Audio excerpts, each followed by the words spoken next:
Kitchen Showdown with Rosemary Schrager now pulls no punches as she transforms the fast fooders and the veg haters into cordon bleu chefs.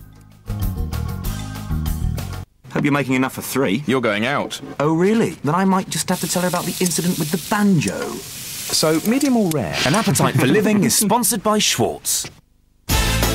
Take 2 families of clueless cooks who don't know fine food from fast food. I cook the meanest burger, egg and chips on the planet. Fantastic. And put them back in school. Cookery school. All right, everybody, calm down. Headmistress is world-renowned chef Rosemary Schrager, It's actually revolting. who stands for no nonsense. Just get on with it! For 2 days, the families are taught to cook a Michelin standard meal from scratch. Treat it like your wife, love, gentle. There are tears. Make pudding!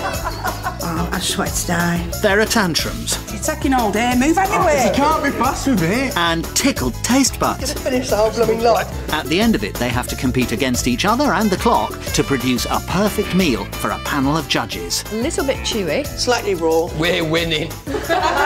But who will win Rosemary Schrager's Kitchen Showdown? One thing I do know, I don't want to be embarrassed in front of those judges.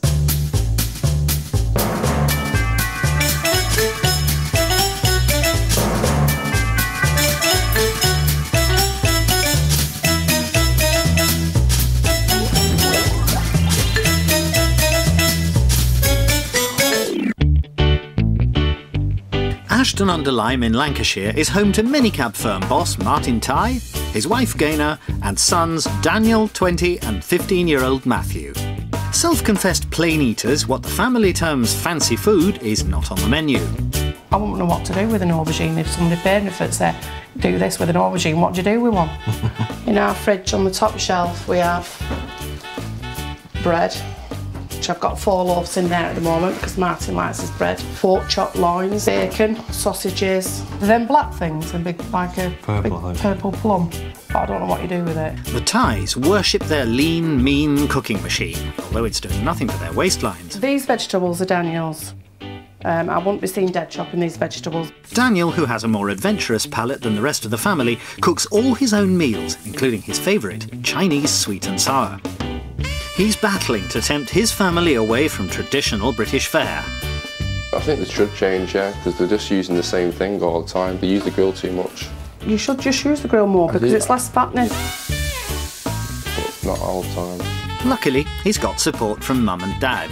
It'd be nice for me to be able to cook. Instead of going out for a meal somewhere, me to cook it would be special. There might not be any vegetables, but there's one dish Martin can't do without during a meal, his loaf of bread. God, there's not so much here today. Well, you'll have to make do, won't you, for now? Despite being set in their ways, the Tighes would like to try something new. What we're doing now is we're all eating at different times, but I'd just like to learn that we'd all be sat at the table eating one particular meal that we can all enjoy together, really. Fantastic. Up against them are the Manchester-based Sherratts. Truck driver Martin lives with kids, Jeff, 15, Catherine, 18, and Darren, 20, and his wife, Debbie. But just like the Tighes, Dad Mike has a carnivorous streak. In our freezer, it's always meat. Lots of it, red meat, ham, chicken. Mike's diet's unhealthy.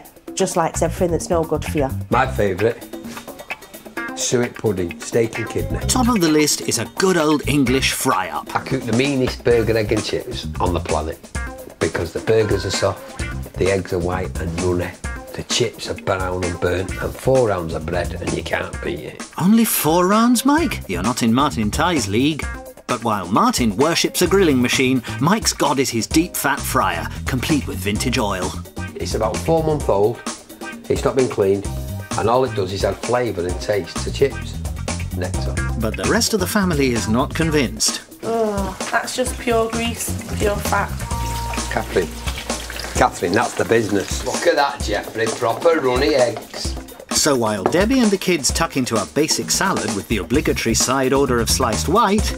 That's rabbit food. If I was to put a salad in front of him, it's sulk and he'd probably get up and do himself burger, egg and chips. Anything that's quick, anything that's fast, with chips. It's saturated fat all the way for Mike. Good hard for.